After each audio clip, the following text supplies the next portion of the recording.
ადამიანის ფიქრები და ხედვა შენს მიმართ არის აბსოლუტურად შეცვლილი. და ძალიან განსხვავებულად აღიქვავს იმასთან შედარებით, თუ რას ფიქრობ და ადრე შენზე, როგორ წარმოედგინე და როგორი ხარ ახლა. შესაძლოა შენც ხარ პიროვნება, რომელმაც ძალიან დიდი ტრანსფორმაცია გაიარა თავის ცხოვრებაში, ძალიან დიდი ცვლილება გაიარა და ეს ადამიანი ხედავს თუ როგორი რთული იყო ეს ყველაფერი შენთვის. ხედავს, რომ ძალიან დიდი ტკივილის გაძლება და გადატანა მოგიწია და სწორედ ეს ტკივილი არის მიზეზი, რომ დღეს შენ ხარ სრულიად განსხვავებული პიროვნება. ასევე ეს ადამიანი ადრე ხედავდა, როგორც უბრალოდ ვერ ხედავდა ადრე ეს ადამიანი, იმიტომ რომ საკუთარი თვისებების პროექციას ახდენდა შენზე.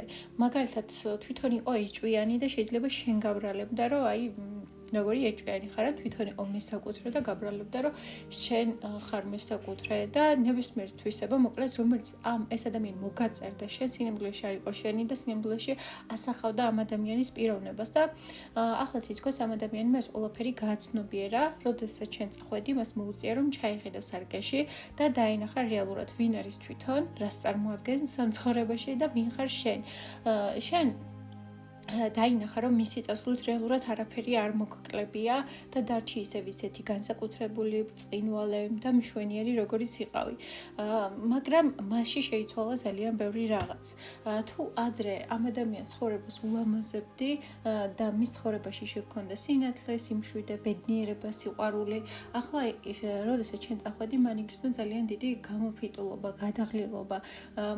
ის ტვირთი, რომელიც მის მაგივრად გქონდა აღებული და ატარებდი, თითქოს ამ ადამიანს დაუბრუნდა უკან და შესაბამისად ძალიან გადაღალა ამ ყველაფერმა და მან დაინახა რა როლს ასრულებდი მის ცხოვრებაში რეალურად და რამე საკეთებდი ისე რომ არც დაგიწუწუნია რეალურად და სანაცვლოდაც არაფერი არ მოგითხოვია. რეალურად შენ იტანდი ამ ადამიანისგან ძალიან ბევრ რაღაცას, მაგრამ გასცემდი ყოველთვის ძალიან დიდ სიყვარულს, ძალიან დიდ მხარდაჭერას და ამ ურთიერთობას უყურებდი როგორც ძალიან ზრდასრული და განსწავლული ადამიანი, რომელმაც იცის, რომ ურთიერთობა არ არის მხოლოდ რაღაც, რაც ფიზიკურად უნდა აშენო, ურთიერთობა სჭირდება ემოციური საკვების და თითქოს შენ ყოველთვის მზად იყავი იმისთვის, რომ ეს ურთიერთობა ემოციურად გამოგეკვება და ეს ადამიანი სულიერად დაცარიალდა თითქოს მას შემდეგ, რაც შენ გახვედი ამ ურთიერთობიდან. მოკლედ, ეს არის, რისი თქმაც მიდიოდა ამ გაშლის განმავლობაში, თუ შეზე რეზონირდა ეს ინფორმაცია, დამიწერე კომენტარებში, ხოლო პირად სესიებთან დაკავშირებით მომწერე ინსტაგრამზე.